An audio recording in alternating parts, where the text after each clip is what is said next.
3. EPT Lontoon kakkospäivä päättyi hetki sitten ja tässä vieressä mulla on Harri Suni, joka jatkaa pelejä huomenna. Terve Harri. Morjes, morjes. Sä et ole Harri meillä aikaisemmin ollut haastattelussa, niin kerros vähän nyt itsestäsi, kuka on Harri Suni? No, mitä se nyt voisi niinku muutamaan sanaan tästä tiivistää? Harri Suni on peluri. Se on niinku tämmönen lyhyt ja ytimekäs. Joo, Harri tykkää painaa rivakasti. Se ollaan huomattu. Sulla on taustaa kyllä muissakin urheilulajeissa kuin pokerissa. Kerropa vähän, mitä kaikkea sä oot oikein touhunut.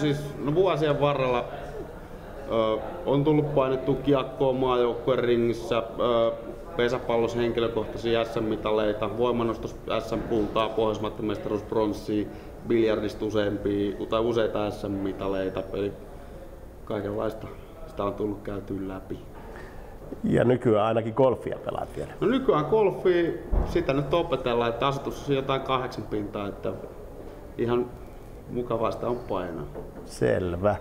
No näyttää olevan mukava painaa myös pokeria. Sä oot semmoinen persona tuolla salissa, että jos pitää korvat auki, niin oikeastaan huomaa missä päin salia sä oot niinku pelaamassa.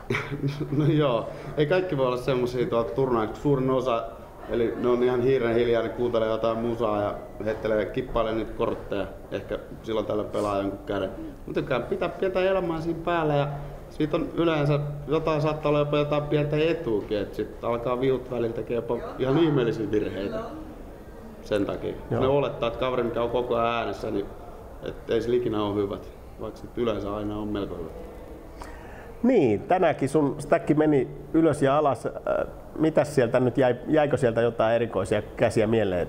No ei varmaan oikein mitään semmosia ihan erikoisia. No siinä alussa napsui aika hyvin, että pääsin ottaa isosta lainista pari kertaa kiinni semmosen aika vaatimattoman kokoisen avausreissun.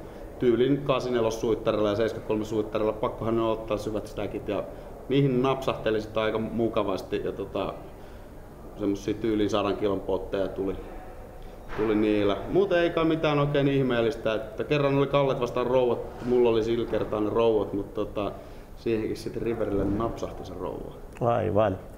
Ja niin kuin sanoit, niin sä oot kaveri, joka tykkää painaa. Sille tulee semmoinen olo, kun sua katsoo, että sua ei sit pelota niin kuin lyödä niitä hivakoita keskelle, kun tilanne on oikein. No ei mua siis silleen pelota, koska okei, kyllä mä oon niin monta kertaa elämässäni painanut tyylinen rahat nollaottisella sisään.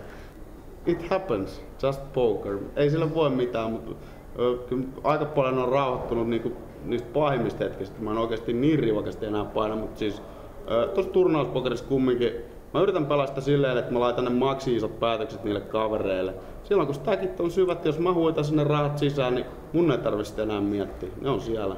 Että antaa kaverille tehdä päätös, että työntääkö se ne omat hilunsa sisään vai ei. Joo, ja se on nyt ainakin tänään toiminut kohtuullisen mukavasti toi sun strategia. Millä tavalla tästä nyt huomenna jatketaan?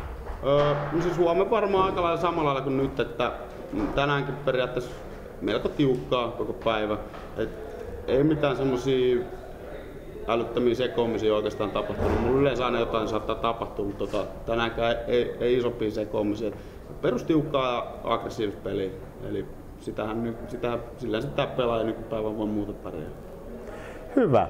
Tämä oli oikein mukava rupatteluhetki ja huomenna tulee tuolla salissa varmasti lisää mukavia rupatteluhetkejä, joita me yritetään sitten välittää tuonne Pokeritiedon lukijoille myös. Kiitoksia tästä haastattelusta ja tuuria matkaan. Joo, kiitos.